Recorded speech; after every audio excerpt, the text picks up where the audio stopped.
Hello, good morning, good afternoon, or good night. Wherever in the world you're listening to this, I want to give you a big thank you for being here, for listening, for tuning in, being curious about my crazy, beautiful stories that I'm going to be telling you guys.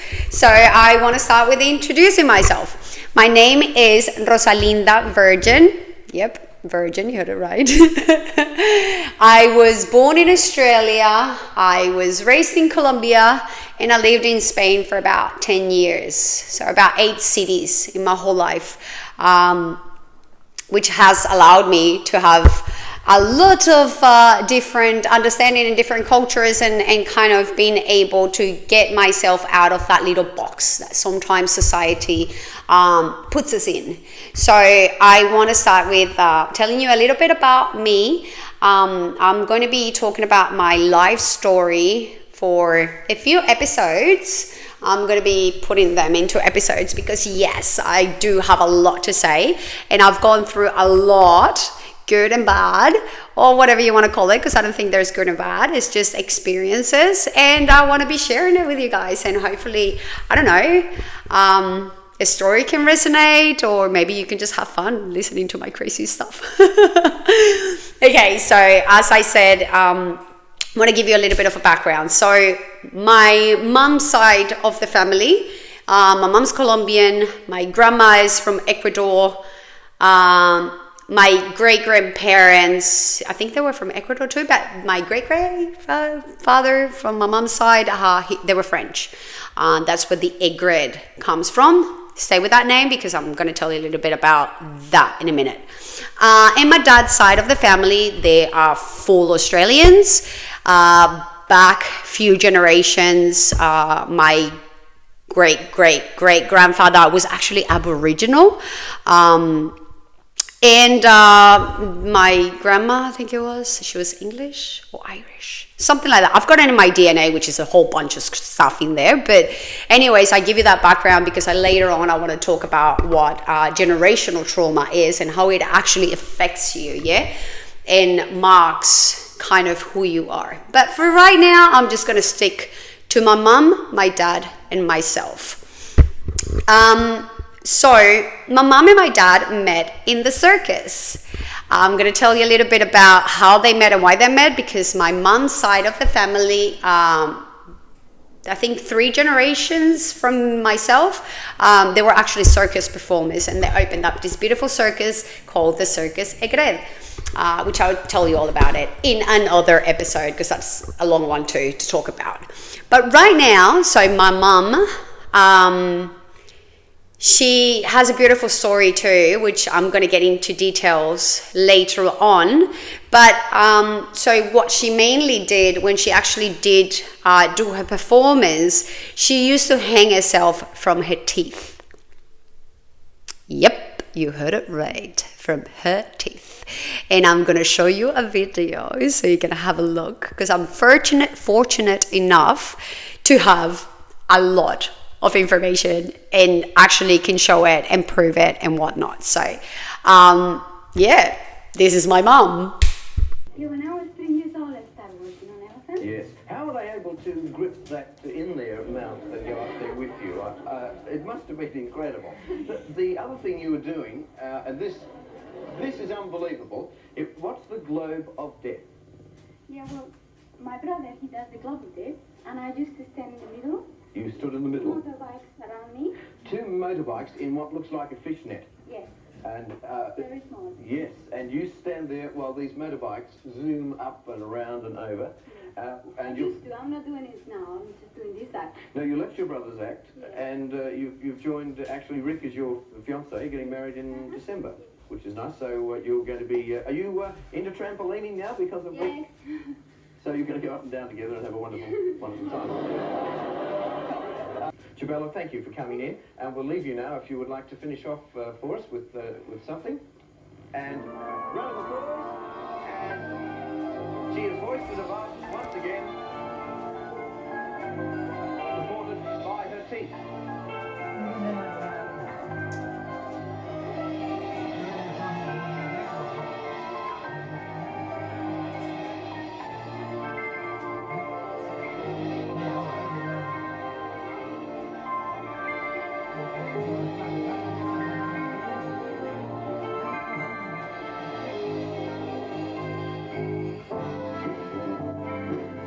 Okay, and my dad, he used to do the trampoline. So he was really good. Like from my dad's side of the family, they have a lot of people that have dedicated to sports, you may say. The good side I'm talking right now, yeah.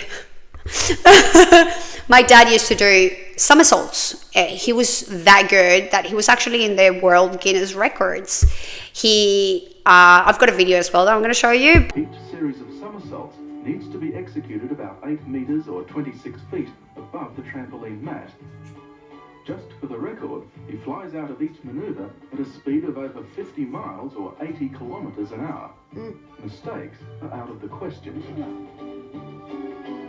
After 11 nauseating triple somersaults, Rick has beaten his personal best and equaled the world record. But today he can go no further. Well, I'm quite happy with myself, considering 16 years ago was the first time I broke it. Record, 16 years. Then I broke it another 10 years later, which I held for 10 years. Then I broke it again, then someone broke it, now I equaled it. Well, I'm quite happy with that. But yeah, I'm very proud of kind of having that crazy, creative, weird story to tell you as my upbringing. So, you know, I was born in the circus. So I was in the circus till I was 4 years old. I was born in Australia, in Melbourne, actually. I live in Sydney right now, but I was born in Melbourne. My mum, during those 4 years, my mum and my dad, they traveled all around Asia, which I have a lot of newspapers and stuff where they were, because they were actually very famous in the circus, you know, in the world of the circus. So, because they were very famous, they actually had to baptize me 4 times for the press to take photos and all this stuff. So they did the whole baptism 4 times. And here's the cracker in a lion's cage. Yep, and I've got the photo too.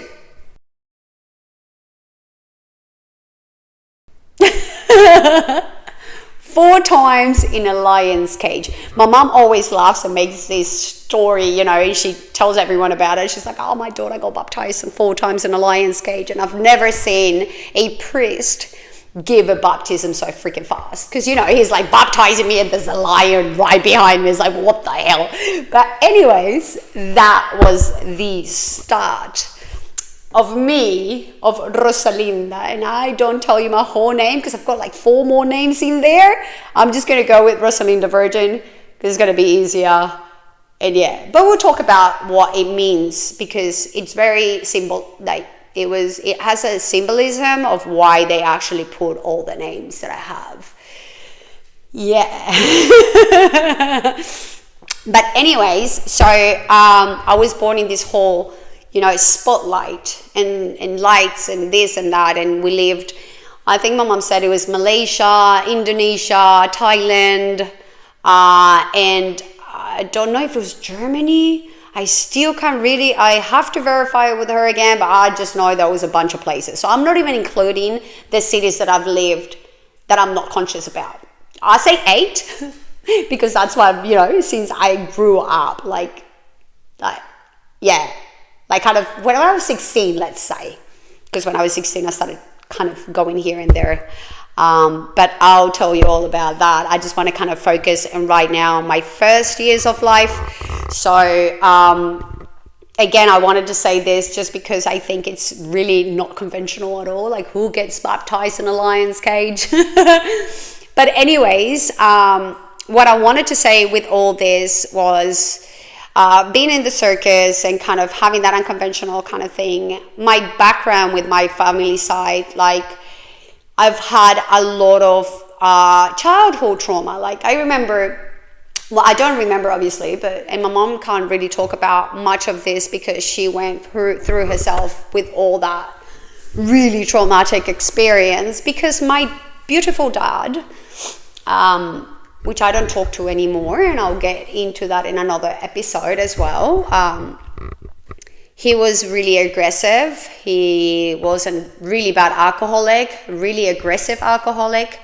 And I was brought into trauma, like I was born into it.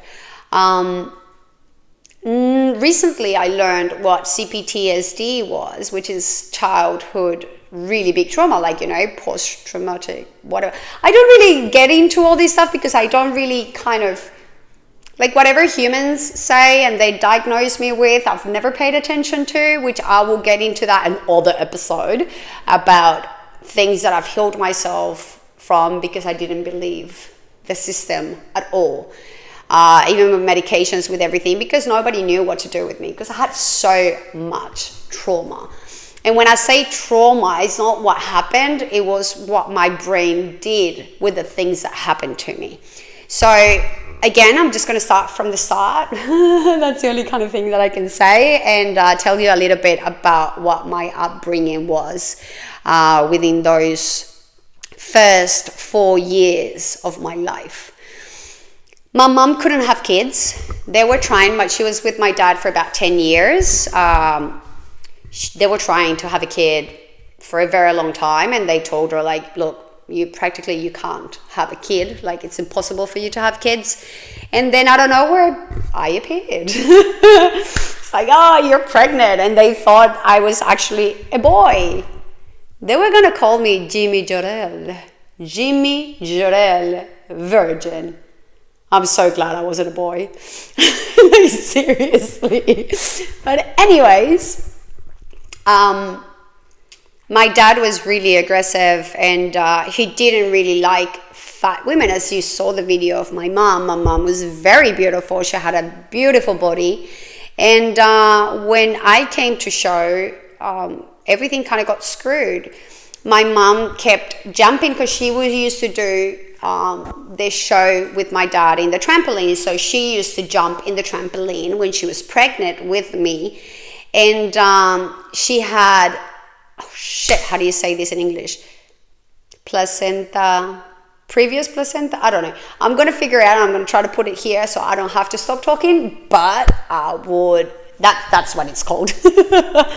So when she went to the doctors, because she had like a little cramp or something, and they were like, what the you doing? And she's like, well, I'm jumping in the trampoline. They're like, you can't do that. Like, I don't even know how this kid is alive. Like, what's going on? Like, please, lady, go to bed rest. So they sent her to total bed rest. Within that time, my grandma, which she was in Colombia, she had to come and take care of my mom because my dad was MIA. Like, he didn't care. He didn't like fat ladies. So like the whole rejection towards my mom because she was getting fat. Obviously, she was, you know, creating this beautiful human being. And so my dad just, you know, he kind of went and he did his thing with the person that replaced my mom. He started having an affair with her, which was very open affair. He didn't really care. So my mom, she was in Melbourne while my dad was in Sydney, and he was still doing the circus performances. Obviously my dad, my mom was in Melbourne with my grandma, kind of in bed rest, like having a really bad pregnancy and all this stuff, depression. Like, it was really tough for her, right? And then when I was born, I forgot to tell you a very important part of the story. So when I was born with the umbilical cord around my neck. So I was practically suffocating. So when I came out purple. Like, really purple, like I was dying. And the first thing that my mom said was like, what is wrong with her? Like, what's going on? Normal, you see your baby coming out purple, almost like dead. So yeah, they had to put me in an incubator for about 2 weeks. I was actually had pneumonia. So yeah, it was a beautiful, traumatic welcome to the world. My mom went to the trailers, because back then they used to live in trailers in the circus, and she went to the trailer where my dad was, and he had another woman in bed with him while my mom was walking in arms with me. So, and it was really traumatic. Like, my dad, he even, like, there's loads of stories to tell, but like I don't want to kind of send all this stuff to you guys and kind of go but like, I'm just going to tell you like a few here and there that kind of come to my mind right now to say. I guess that if they come to my mind, it's because I have to tell them. So here we go. So one time he actually kicked my mom out with me being like 2-3 months, to the street, winter, rainy day, and he just kicked her out. That was it. Like, bye, go and find yourself something. And back in that moment, my grandma wasn't there, so my mom had to go to a shelter, like a women's shelter for people that, you know, that kind of get abused and punched and whatever freaking hell. And my mama tried to actually talk to her about all this stuff, and she just blocks herself out. Like, there's no really a lot of information that I have been able to kind of gather from her. Every time I try to say, like, oh, Mom, can you, like, tell me, like, what happened? Like, you know, like, what was things like what did I experience? Like, you know, I want to kind of understand myself and where I'm coming from and all this stuff. But it was just so hard because I don't really want to push the buttons if she's not ready to talk about all this stuff, because I can understand how hard it is to talk about things that have really screwed with your brain, you know, like it literally does. Like, that's what trauma does. It makes your brain just wires itself differently, I guess. So, no, I guess no, I know.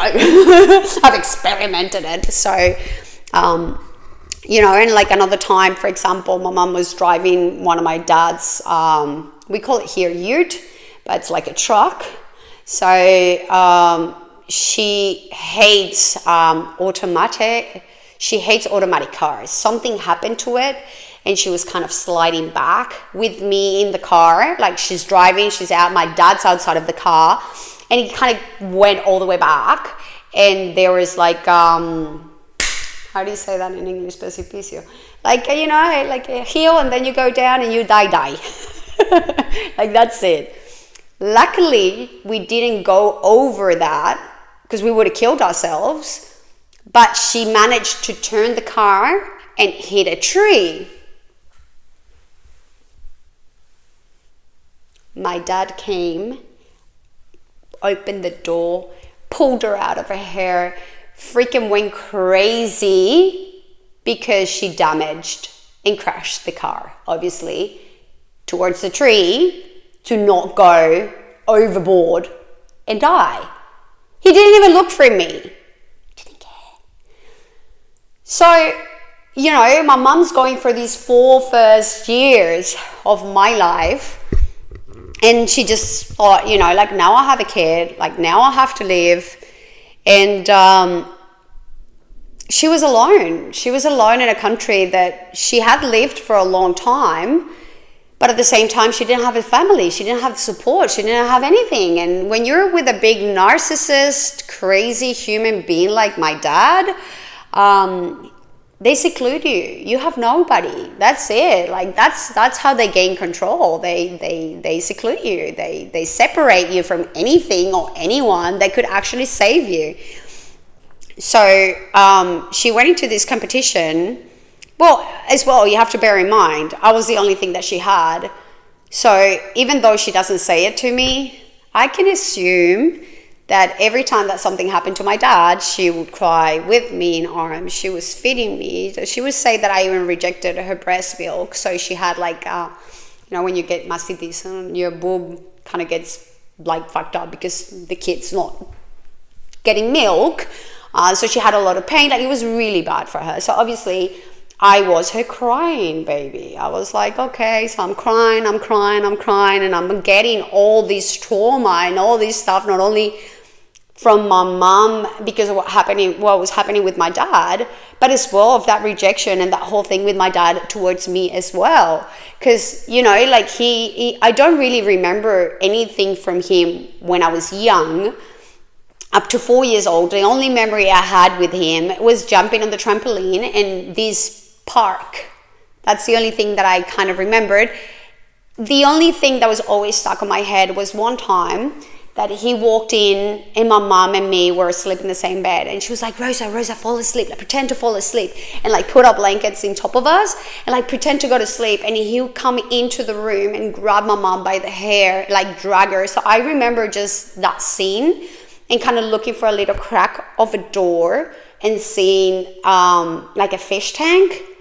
Like, that's the only memory I had of him, was beating the crap out of my mom and us pretending to go to sleep so he wouldn't fuck us up.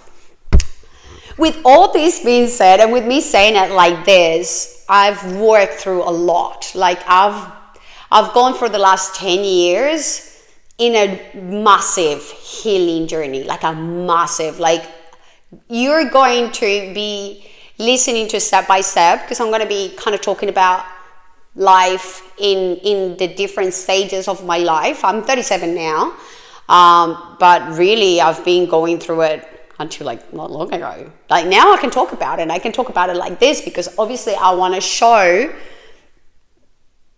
what tools helped me to get over everything and not see my life as a tragic story, but see it as something beautiful that now I can talk to you guys like this and kind of say, hey, it doesn't matter what you went through, you can get over it and you can be happy and you can live a beautiful, fulfilling life.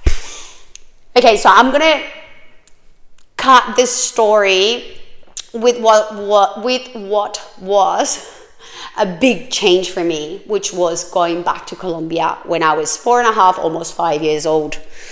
So after all this stuff was happening with my dad and my mom not being able to handle his abuse anymore, and you know, him having a kid and kind of she going, not like, fuck this. She went into this competition. And I remember I was in that competition. I remember the little butterflies, and we were dressed as butterflies. My mom started putting makeup on people, and she became like really big, great makeup artist, which she still does that. But she won this competition, which she actually won this trophy, like a big one. And when I came back to Australia to see my dad, and tell you later on about that, I rescued that trophy specifically because that meant my mom's freedom. But with my mom's freedom became one of my really big traumatic experiences. So my mom decided, and she went, okay, I'm going to go and get into this competition. And with the money that I get from it, I'm going to go to Colombia. Obviously, my dad wasn't going to let her go. Obviously. So she pretended she was going to go for a month. My dad, things that happen, and I don't know, like seriously, like it's just, some things just happen and you're like, I don't know how they happen, but they just do. He signed off the paper to be able to take me out of the country because he wouldn't let me leave. And in Australia, you can't take out your child without both parents' consent. So somehow he signed it and he was like, okay. So she went, okay, I'm just going to leave. I'm going to take this little tiny bag. Obviously, she left everything. So he thought, well, she's going to come back. She took this little bag. She got me on arms and she jumped on that plane and went to Colombia. That was a massive transformation for me because when we arrived, obviously I kept asking, where's my dad? And they were like, I'm not coming back. Like, you were not, like, that's it, like, we're gone. Like, Australia, that's it, we're gone. And I didn't speak Spanish. My first language is English, but like when I first arrived there, I didn't speak the language. And a lot of other shit happened. But stay tuned if we want to listen to more, because I'm just getting started. I will tell you all about the circus, because I'm very proud of it, like really proud. I will show you as well a little bit of the heritage of my Aboriginal family from my dad's side, although I don't know much about them, because I don't really have that much connection with them anymore, like at all. I've never had. So I don't know much, but I've been trying to find out a few things. So I do have a little bit to share. But yeah, I think again, it's a beautiful story and not conventional at all. And I think it's going to be a fun way to, I don't know, tell you guys about it and kind of share my story and just, yeah, go for it. Okay, so thank you very much if you stayed all the way up to here. I know it's 20 minutes talking. I hope that you found it entertaining or you learned something from it, or maybe you even are going through the same situation. I think that if I could say anything to anyone, because obviously I repeated her same patterns. Like I went for the same thing. I chose the same type of man, and yeah, I had to learn the hard way. Sometimes they tell us, oh, don't stand there because you're going to fall. And you're like, oh, fuck I'm just going to do it until you fall in. Like, I shouldn't stand there. And then you won't stand there. But if I could say to anyone that is going through a traumatic, abusive, tough relationship, and sometimes they say, I just want to stay because I don't. You do not understand the repercussions of staying in a relationship like that when you have a little kid that is involved. You owe it to them. You owe it to yourself. And we can get out of it. It is hard as crap. I'm not going to say it's not, because your body wants it, because that's what you've learned. That's what I thought was love. I thought love was somebody that abused me. I thought love was somebody that punched me or kicked me or did horrible things to me, and my body would love them. I would think, oh my God, why am I loving someone that's so crap? What the fuck is wrong with me? But then I realized, and I went, oh, that's what I knew. That's why that was what I grabbed in my beautiful brain, and I thought, that's what love is. This is what I want. I want my dad. And I'll tell you all about it in the next episode, from 4 to, I think we can go up to 10, 12 maybe, because there's a lot of stuff. Again, because it was in repeat. It was in repeat. I kept attracting the same people, the same situations, the same stuff. And with all this being said, my main message is going to be, in every story that I tell you, your stories of your past don't define you. They do mess up with your head, but you can rewire your brain. I had CPTSD because I was born into trauma. I didn't know what safe meant. I was in victim mode. I was in, even doctors, like my hormones, everything was messed up. I didn't know what being in a calm, loving state was, because that's how I was. That was how I was raised. And whatever happened in those years, I just kept replicating it. So I didn't know who I was. I didn't know what I wanted. I couldn't go back to that loving place of who are you when, blah, blah, blah, blah, blah. Because initially they were like, okay, you've got PTSD. Okay, so go back to the moment that I was like, what the fuck? Like, I have no moment. Like, what moment are you talking about? Like, I don't know what the fuck that means, you know? And it really messes up with that. Like, again, I would talk about a lot of stuff, but I've been through mental illness, addictions to pharmaceuticals, to chemicals, to sexuals, to everything, because I had the whole shebang. It was like, okay, and that's why I know that I will have to tell my story. Now I'm writing my book, which is called Thank You Became My Medicine. It's going to be my first book. But I'm going to kind of say certain things that happened and kind of show the tools that kind of helped me to get over it and kind of see those whole stories with a different perspective, with light, with love, with compassion. And I think that's all for today. That was a beautiful first episode. I hope you enjoyed it as much as I did. So that's it. Ciao. See you in the next one. Follow if you want to listen a little bit more crazy stories from Rosalinda. Love you guys. Again, thank you for staying up to these 27 minutes.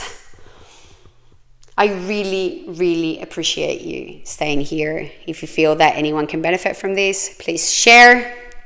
And again, I'll see you in the next episode.